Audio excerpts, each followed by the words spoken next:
Livro Cristo, Aquele que Cura, de F. F. Bosworth.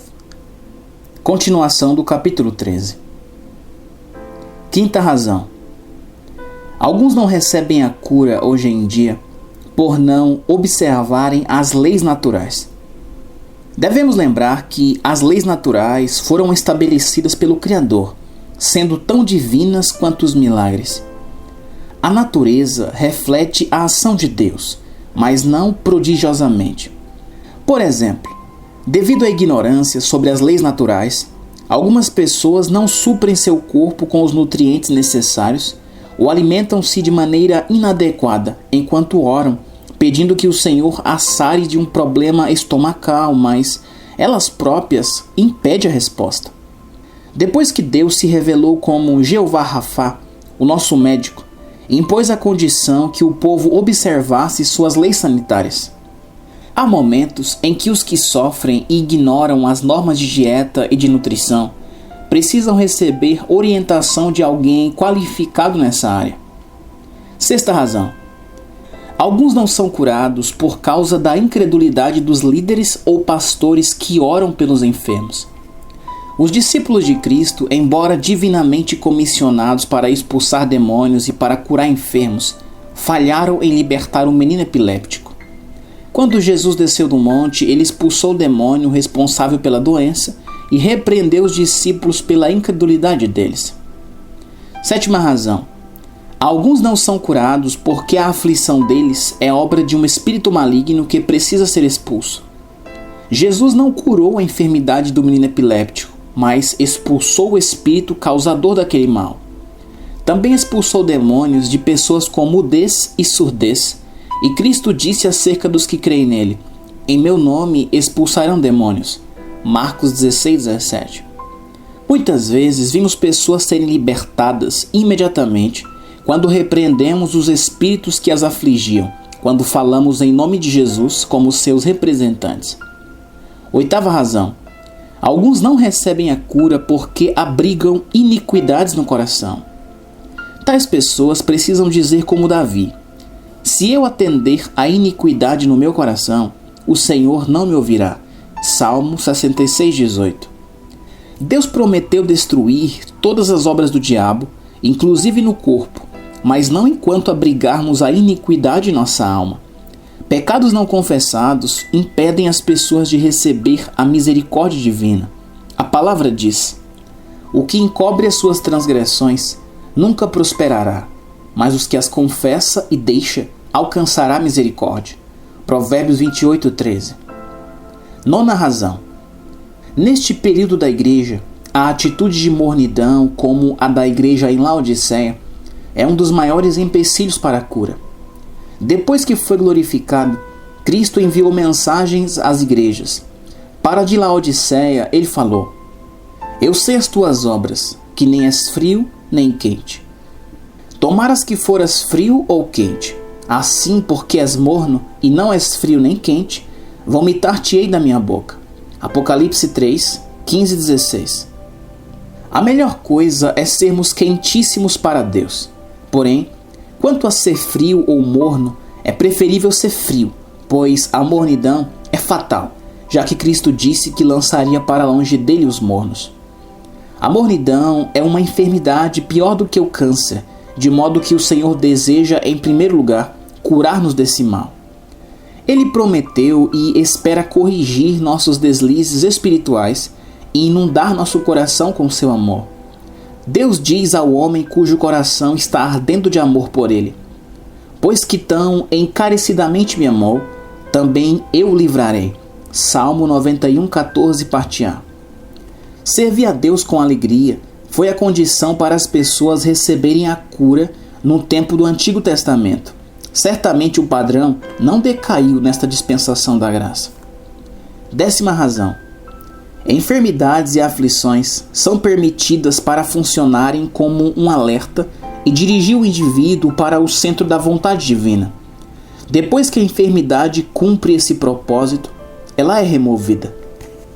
Se o Senhor removesse logo esses alertas, muitos se desviariam e seriam privados do privilégio de viver dentro dos propósitos divinos. É impossível fazer a oração da fé para o alerta ser retirado da vida daqueles que relutam em ser dirigidos para o glorioso centro da vontade de Deus. 11ª razão. Um espírito implacável que não perdoa impede alguns de receber a cura divina. Jesus disse: se porém não perdoardes aos homens as suas ofensas, também vosso Pai vos não perdoará as vossas ofensas. Mateus 16,15.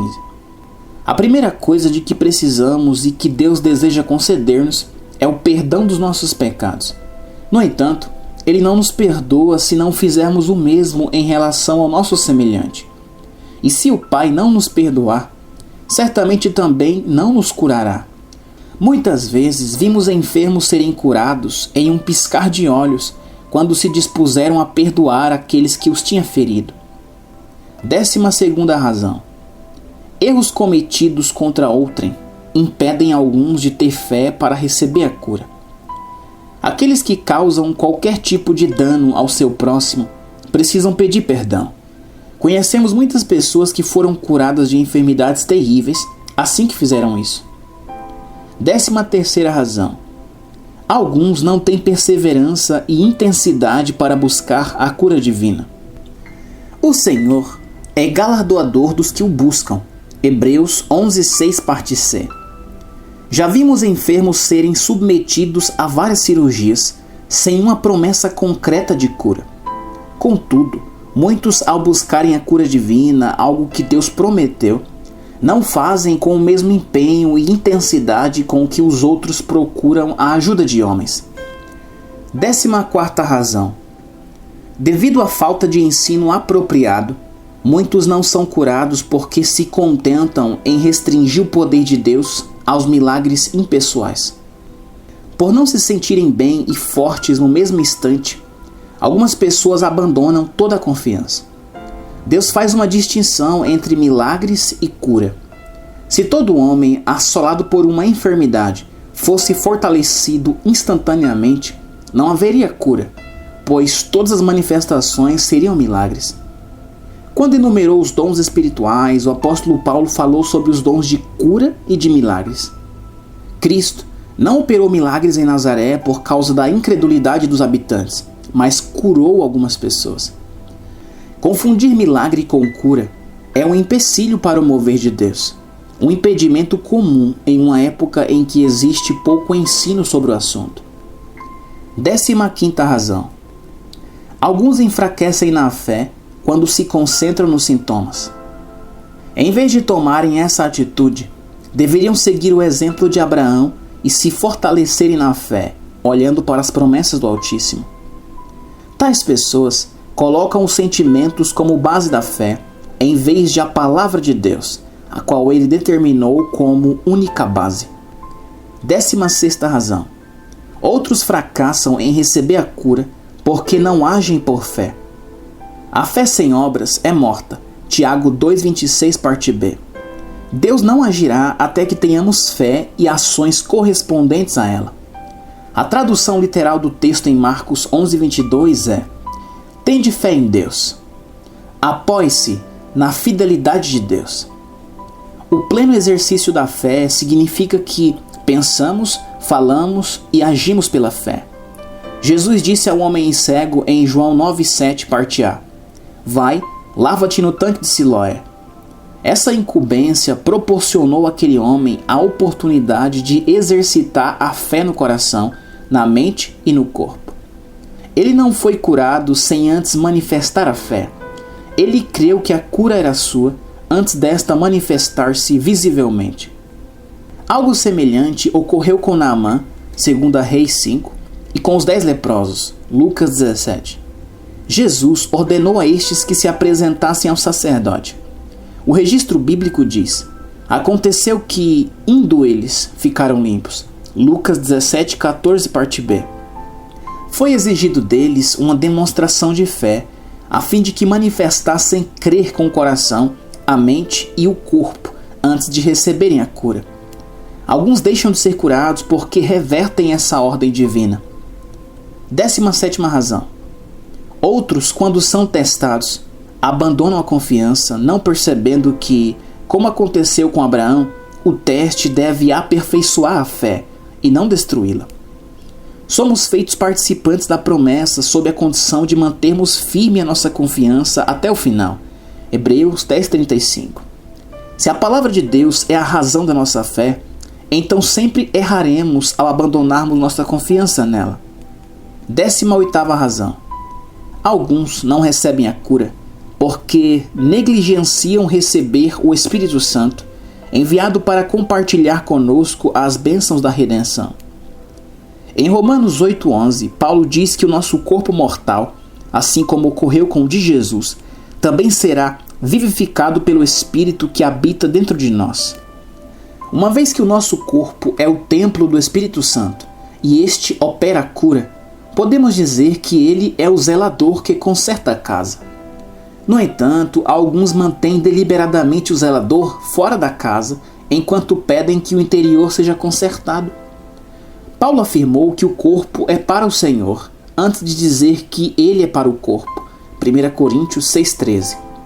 Se desejamos a cura física, temos de apresentar o nosso corpo em sacrifício vivo.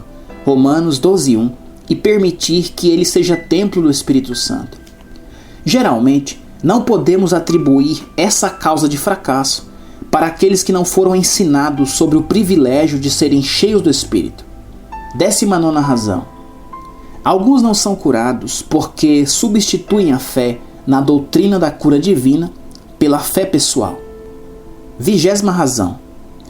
Alguns não são curados porque não recebem a palavra escrita de Deus como uma promessa direta para eles.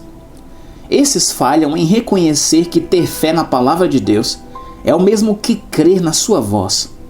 Lemos no Salmo 138:2, parte B. Engrandeceste a tua palavra acima de todo o teu nome. 21ª razão. Alguns creem que a oração por cura que fizeram só é ouvida depois que experimentam e enxergam a resposta. Cristo não prometeu que a nossa cura viria antes de crermos que Ele ouviu nossa oração. Algumas pessoas acreditam que devem continuar orando enquanto não se sentem bem, ao invés de crerem que a oração foi ouvida. Entretanto, é exatamente o oposto que Deus requer de nós. Jesus ensinou exatamente quais as condições para apropriarmos-nos das bênçãos que Ele nos prometeu. Ele disse: tudo o que pedirdes orando, crede que o recebereis e tê-lo-eis. Marcos 11:24. Significa que a petição é alcançada depois que se crê que a oração foi ouvida. Jesus também orou: Pai, graças te dou por me haveres ouvido. João 11:41, parte B. Enquanto Lázaro ainda estava morto.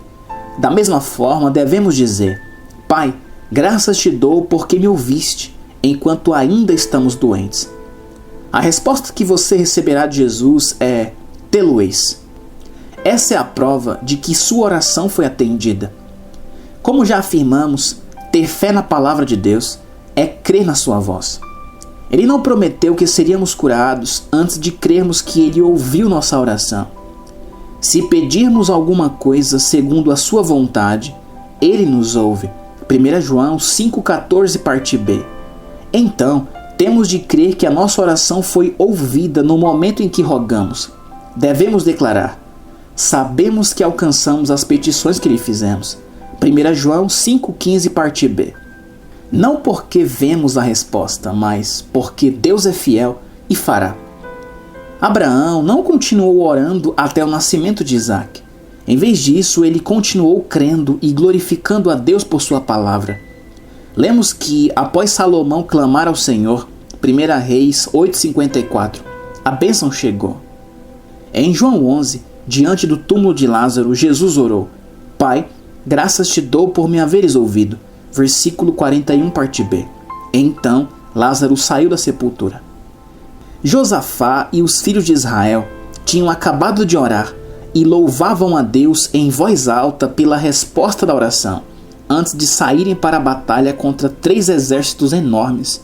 2 Crônicas 20. A fé que eles tinham era a prova a convicção das coisas que ainda não se viam. Hebreus 11:1. Em Atos 2, as 120 pessoas reunidas em um mesmo lugar terminaram de orar e louvavam e bendiziam a Deus quando o Espírito foi derramado sobre elas. Normalmente, supõe-se que a oração termina quando recebemos a unção para a cura e que, se a pessoa ungida realmente tem fé, não ouviremos dela nada mais além de ações de graça até que ela seja curada. Quando uma menina insiste com a mãe para ganhar um vestido novo e a mãe diz: "Está bem, comprarei um", a filha para de pedir, mesmo sem vestido algum à vista. Em vez de a menina continuar: "Por favor, dê um vestido para mim", ela diz: "Obrigada, obrigada".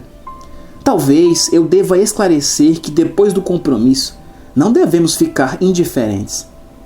A confiança deve continuar ativa como a dos filhos de Israel, enquanto marchavam ao redor dos muros de Jericó, e então tocaram as trombetas de chifre de carneiro. Josué 6. Deve ser como a confiança de Josafá e de seus soldados quando foram para a batalha, depois de terem orado dando glórias a Deus. A cura dos leprosos ocorreu enquanto a confiança deles estava ativa. Deus disse aos israelitas que morriam: "Todo aquele que olhar viverá".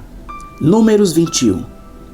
O verbo olhar, estar no presente, não representa apenas uma olhada rápida, mas sim uma contemplação contínua. O texto bíblico diz: "Pela fé deixou o Egito não temendo a ira do rei, porque ficou firme como vendo o invisível". Hebreus 11:27. Foi a fé inabalável que operou o cumprimento da promessa que Deus fez a Abraão, que se fortaleceu na fé, olhando continuamente para que o Senhor prometera. Se permitirmos que a nossa confiança fique inativa, ela enfraquecerá. Mas se mantivermos ativa, ela se fortalecerá e crescerá continuamente. 22ª razão. Alguns atrapalham os planos de Deus, fundamentando a fé em uma melhora depois da oração e não nas promessas divinas. Quem faz isso não percebe não haver combustível melhor para a fé do que a palavra de Deus. O Senhor deseja treinar cada cristão para crer nele, mesmo quando tudo o que se pode ver é contrário, exceto sua promessa. Amém e amém.